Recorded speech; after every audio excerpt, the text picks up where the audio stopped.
Alright guys, I bought a Mr. Cool DIY for my garage. I have a few units in my house. I have a Mitsubishi 9K, and then I have a Train Central Air.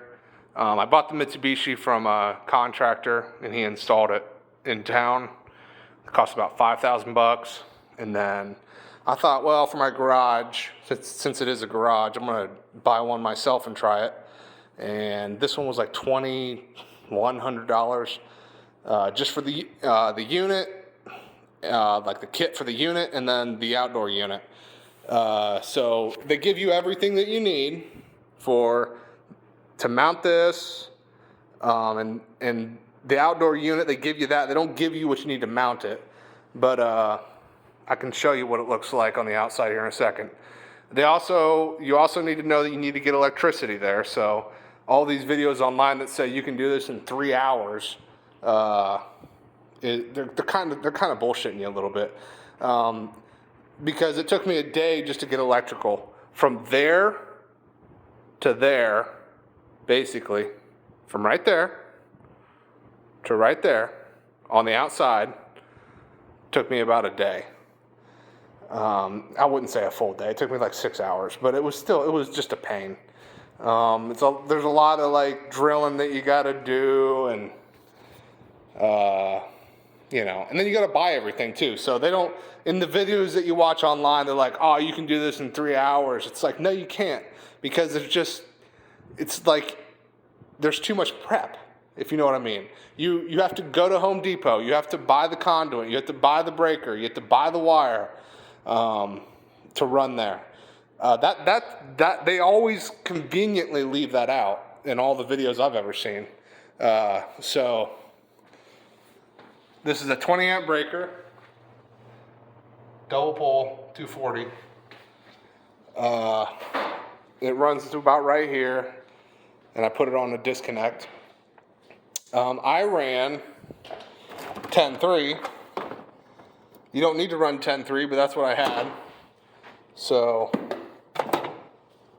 I know it's probably stupid to run that. I had 10.3 UF from work that they were going to throw in a dumpster, so I took it with me. And that's what I run. That's probably, that little 50-foot right there, 10.3, probably cost $130 or something. I don't know. It's ridiculous. But that's what I run outside to the disconnect. And then they give you this MC cable that basically, they attach this to the back. And so I see a lot of videos where this is just MC with a PVC like cladding around it. I mean, that's all. It's nothing special. And also, everyone online's like, it's labeled 1, 2, or 3. You can kind of see here. Let me see if I can get close enough. It's labeled like 2. The red is 1. You can't really see. It's hard to tell, but there's a 1 in there. And then the black is like 3. You can see that for sure. But I mean, it's too much cable for my application. So I cut it, and you don't really need to know like that it's 1, 2, or 3. All I did was, do I have them in here? Let me show you. I have these connectors somewhere. If I can find the damn things. Right here. I just bought these. I cut the cable and I re-terminated it with this and a little crimper, just like that. Since it's insulated, you use the insulated side right there. I mean, hell, it tells you if you can see it. One says insulated, one says not. Or it says INS. Zoomed in here. Right there. You can kind of see it. It says insulated on the bottom. That's what I used. Then I just reattached the terminals, and I labeled it 1, 2, 3 with just a piece of tape in case someone needed it. But I mean, to be completely honest, it's a 240 application. So you have your red, your your black, your white, your green. I mean, it's very difficult to mess up. So, I mean, it even tells you like line 1, line 2. Yeah, it's pretty hard to mess up. But the head unit, they give you this nice little cardboard thing here. Makes it really easy. You just kind of put it up there, and then you can kind of, once you put it up there, you can like kind of level it out.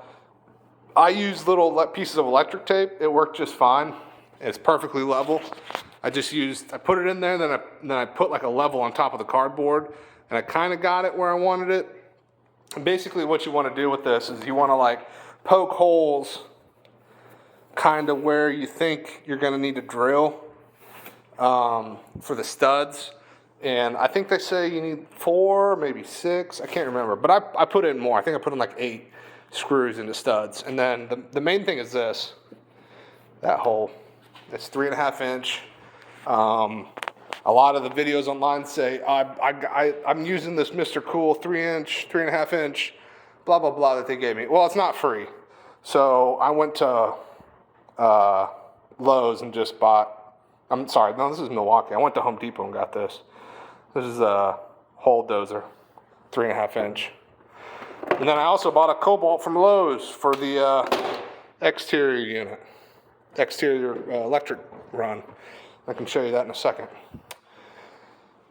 So you need a 3.5 inch to drill in there, and how it kind of works is when you drill it, you don't go straight out, right? You don't go straight out. You kind of want it to go, when you drill, you kind of want it to go down just a little bit. So I angled it down just a little tiny bit, you know, so that for the drain line. And I'll show you what it looks like on the outside here.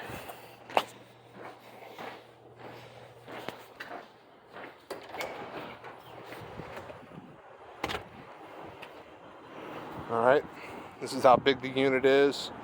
I bought a little mount bracket here, and basically how this works is you take these bolts and they go into the mud plate of your building, and most buildings have it. It's a pretty quiet unit, makes almost no sound. This is the MC cable that I cut. And then this is what I put in for the flex, for the wire that comes from here to here. So the MC cable comes from the unit inside. That's how it gets powered up, okay? It gets powered basically from this thing. So it comes in here, this gets its power, this also gets its power. It's pretty simple. Now I bought an extra kit that was 16 inches. Or 16 foot instead of 25 foot, because look how much I have. I have that much left over, right, of tubing, and for the refrigerant lines, and I have a 25 foot sitting in there right now. I couldn't even imagine how much more extra I'd have if I had a 25 foot sitting in there. So this is what I'm talking about for the I don't think it's gonna rain. Disconnect. So it goes in, I don't want to pull it out, but it goes in. It's pretty easy. I'm not going to show you that. It's pretty simple to set up. The load, you have line and load. So this is the line, right? This is where the line comes in. This is the load right here, what goes to the actual unit. I ran it across my concrete and put it into some LB joints, and then this goes right into the back of my box that we were just looking at on the inside. I brought it in and wired it up. Now I'm not saying I'm a professional HVAC technician, but I will say that I could replace this thing 3 times before I paid for a Mitsubishi like I have back here that I paid for. I got a Mitsubishi right there. Now that's part of my actual house, so as far as my actual house goes, I'd probably professionally install it. But for my garage, I was like, I ain't paying $8,000 for a damn Mitsubishi. So one of the main things that was actually kind of difficult besides the electrical, was getting this thing level. This is actually kind of a pain in the ass. I bought this from Ingram's, this little set. I had to buy another screw to put this in to like offset it at Lowe's. I think it's man, I can't remember. M8 or M10. I can't remember, but I had to buy an extra long screw so that I could get it so I could get this unit to sit level. I mean, that was pretty much it for the difficulty. Getting this line hooked up, that was easy. It wasn't anything spectacularly difficult. God damn, I can't talk. Just make sure your drain line is hooked up. You can see it's putting water out there. I recommend if you don't need 25 foot, you buy another one. You either buy one or you find a unit that you can get 16 foot. So I have an extra 25 foot if anyone needs it. Want to buy it from me. The 16 foot costs $230. With that said, the all-out cost for this, for everything with electrical, the box, all the conduit, the extra tools that I needed, and then I bought the extra line set. So I have another fully charged line actually in my shed. You can't really see it, but it's right outside there. I have a fully charged line out there that I don't even use, which is 25 foot. With all of that, I want to say I'm close to like 27 or 2,800 bucks. So for an 18K unit with all that. Now, if I wanted to replace this, it would just be the cost of the unit because I already have everything run. The wires already run, blah, blah, blah. But you got to understand, like these videos on YouTube only show one part. But like, I had an electrician run this. And it's like, okay, well, how much does that cost? Because I can tell you how much I would charge for that, to run that. That took me like 6 hours. It'd probably take an electrician 4, so I don't know, $700-800 bucks just to run that. It's probably what it would cost to have an electrician run it. Maybe, I don't know. I have worked in the electrical field for a long time, but I'm not a residential electrician, so don't take my word. I don't actually know. It could be 7, it could be 1,000. Hell, I don't actually have any idea. But it ain't like $100 or $200 job because the equipment itself was $100 or $200. I mean, just the wire alone was like 130. Like just for a 50 foot, if you look at on Lowe's, 10.3, it's like 130. 10.2 is probably $70 to $100 right now. So it ain't gonna be a $100 job. I can tell you that right now. Just to run the wire from there to there, I would guess $700 to $800. Now I don't know, but that's just what I would guess. So you can save yourself some money if you can do electrical yourself. I kind of know how to do electrical myself because I've worked in industrial generation plants. So I have an idea of like what's safe. And if I don't, I just up everything. So it's like, oh, well, you only need 12.2 for this. I'm like, well, I'm just going to get 10 for it because I don't actually know if it's safe, so I just up everything or down everything if it's a breaker. For the breaker, though, I actually kind of know. You can look in the manual. For the 18K, it is a 20 amp breaker. 24, I think, is a 30. 24K BTU is 30 amp. But yeah, that's about it, guys. If you have any questions, let me know. It's working great. It feels awesome in here. It's 69 degrees. It says 70 up there. But it's nice and cool in my garage. The only complaint I have about this unit compared to a Mitsubishi, so people want to know sometimes, like, what's the difference? I mean, I would actually be interested before I bought one. The actual unit, Wi-Fi thing for the application sucks. So it kind of works. It uses a little crappy USB thing that kind of connects to Wi-Fi sometimes. Now, that said, my Mitsubishi doesn't even have a Wi-Fi thing, so it could be a plus or a minus, but I wouldn't see myself even really using it.